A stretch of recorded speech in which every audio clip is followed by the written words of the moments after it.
Details చూద్దాం. కలెక్టర్లకు Telangana CM Revanth Reddy strong warning ఇచ్చారు. ప్రజలకు కలెక్టర్లు అందుబాటులో ఉండాలని, విధుల్లో అలసత్వం ప్రదర్శిస్తే వేటు తప్పదని ముఖ్యమంత్రి హెచ్చరించారు. రైతు భరోసా, ఇందిరమ్మ ఇళ్లు, ఇందిరమ్మ ఆత్మీయ భరోసా, రేషన్ కార్డుల జారీలో అలసత్వం ప్రదర్శించవద్దని సూచించారు.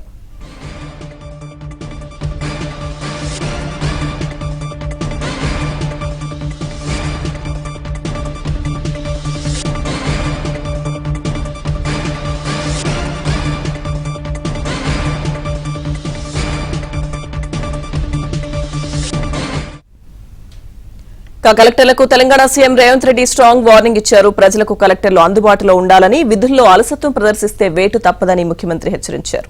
పూర్తి సమాచారం మా ప్రతినిధి నర్సింగ్రావు అందిస్తారు. నర్సింగ్రావు.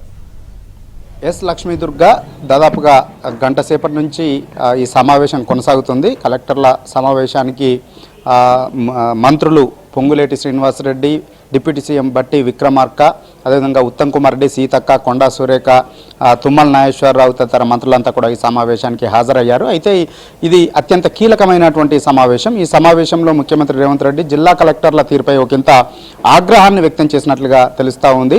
ప్రధానంగా ఈ సమావేశాన్ని ఈరోజు ఈ జనవరి 26 నుంచి ప్రభుత్వం ప్రతిష్టాత్మకంగా అమలు చేయబోతున్నటువంటి ఈ రైతు భరోసా, అదేవిధంగా ఇందిరమ్మ ఆత్మీయ భరోసా పథకము, రేషన్ కార్డుల జారీ, కొత్త రేషన్ కార్డుల జారీ, ఇందిరమ్మ ఇండ్లకు సంబంధించినటువంటి అంశం మీద సమీక్ష చేసేందుకు దీన్ని ఏర్పాటు చేశారు. అయితే వీటిపైన చర్చ జరుగుతున్నటువంటి సమయంలోనే ఇటీవల రాష్ట్రంలో జరిగినటువంటి ఫుడ్ పాయిజన్ ఘటనలకు సంబంధించి అంశాన్ని కూడా లేవనెత్తినట్లుగా తెలుస్తూ ఉంది. సో ఈ ఘటన పైన ఒకంత ముఖ్యమంత్రి రేవంత్ రెడ్డి ఆగ్రహాన్ని వ్యక్తం చేసినట్లుగా తెలుస్తూ ఉంది. ఇటీవల వరుస ఘటనలు ఎందుకు జరుగుతున్నాయి? వాస్తవానికి హాస్టళ్ల విషయంలో, ప్రభుత్వ పాఠశాలల విషయంలో, ఎడ్యుకేషన్ విషయంలో ప్రభుత్వము ఎంతో ప్రతిష్టాత్మకంగా ముందుకు వెళ్తుంది. గత సర్కార్ చేయనటువంటి ఇవ్వనటువంటి ప్రాధాన్యతను ఎడ్యుకేషన్ డిపార్ట్మెంట్కి ఇచ్చింది. ఈ హాస్టళ్లు, గురుకులాలకి ప్రత్యేకంగా డైట్ ఛార్జీలని, కాస్మెటిక్ ఛార్జీలని కూడా పెంచి ముందుకు వెళ్తున్నటువంటి తరుణంలో ఈ విధంగా వరుస ఫుడ్ పాయిజన్ ఘటనలు ఎందుకు సంభవిస్తూ ఉన్నాయి? ఎక్కడ లోపం ఉంది?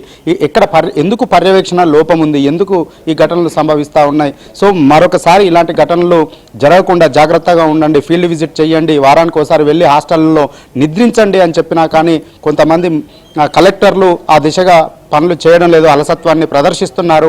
ఇక మీదట ఇలాంటి అలసత్వాన్ని ప్రదర్శిస్తే మాత్రం ఖచ్చితంగా కఠినమైనటువంటి చర్యలు ఉంటాయనేటువంటి ఒకంత ఆగ్రహాన్ని కూడా ముఖ్యమంత్రి వ్యక్తం చేసినట్లుగా తెలుస్తూ ఉంది. ప్రభుత్వానికి మంచి పేరు రావాలన్నా, చెడు పేరు రావాలన్నా కానీ కలెక్టర్ల పాత్ర అనేటువంటిది అత్యంత కీలకమైనటువంటిది. సో ప్రభుత్వం చేసేటువంటి కార్యక్రమాలని ప్రజల వద్దకు తీసుకెళ్లడంలో మీ పాత్రే ప్రముఖంగా ఉంటుంది. కాబట్టి ఏ విధమైనటువంటి అలసత్వం లేకుండా ప్రభుత్వము అమలు చేసేటువంటి సంక్షేమ అభివృద్ధి కార్యక్రమాలని ప్రజల వద్దకు తీసుకువెళ్లడంలో అలసత్వాన్ని ప్రదర్శించకూడదు అని చెప్పి సూచించినట్లుగా తెలుస్తూ ఉంది. అయితే ఈ రైతు భరోసా, అదేవిధంగా ఈ ఇందిరమ్మ ఆత్మీయ భరోసా పథకము, ఇందిరమ్మ ఇండ్ల పథకానికి సంబంధించి జనవరి 26 నుంచి అమలు చేస్తున్నటువంటి నేపథ్యంలో ఇటు మున్సిపల్ వార్డుల వారీగా గ్రామాల్లో గ్రామ సభలు పెట్టుకోవాలని చెప్పి ఆ దిశగా కార్యాచరణను ముందుకు తీసుకువెళ్లాలని చెప్పి ముఖ్యమంత్రి రేవంత్ రెడ్డి జిల్లా కలెక్టర్లకు సూచించినట్లుగా తెలుస్తూ ఉంది. ఈ పథకాలని అమలు చేసేటువంటి క్రమంలో ఏ విధమైనటువంటి అవినీతికి తావు లేకుండా, ఆశ్రిత పక్షపాతానికి తావు లేకుండా ప్రజలకి చివరి లబ్ధిదారుని వరకు అందే విధంగా పథకాలు అందే విధంగా కూడా తగు జాగ్రత్తలు తీసుకోవాలి. ఏ విధమైనటువంటి అలసత్వం కలెక్టర్లు చేసినా కానీ, అధికారులు చేసినా కానీ అది అల్టిమేట్గా మళ్ళీ ప్రభుత్వానికి చెడ్డ పేరు వచ్చేటువంటి చెడ్డ పేరు వస్తుంది. కాబట్టి తగు జాగ్రత్తలు తీసుకోండి. ఇందిరమ్మ ఇండ్ల ఎంపిక విషయంలో, లబ్ధిదారుల ఎంపిక విషయంలో అలసత్వం ప్రదర్శించకండి, తగు జాగ్రత్తలు తీసుకోండి అని సూచించినట్లుగా తెలుస్తూ ఉంది. అంతేకాకుండా ఇటు రైతు భరోసాను కూడా అత్యంత ప్రతిష్టాత్మకంగా తీసుకొని ప్రభుత్వం ముందుకు వెళ్తుంది.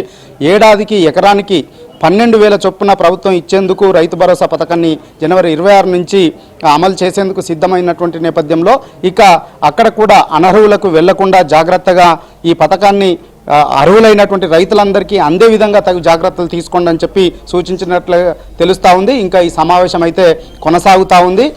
మరొక గంట సేపు కూడా ఈ సమావేశం కొనసాగేటువంటి అవకాశం ఉంది. Lakshmi Durga. Right, thank you Narsing Rao.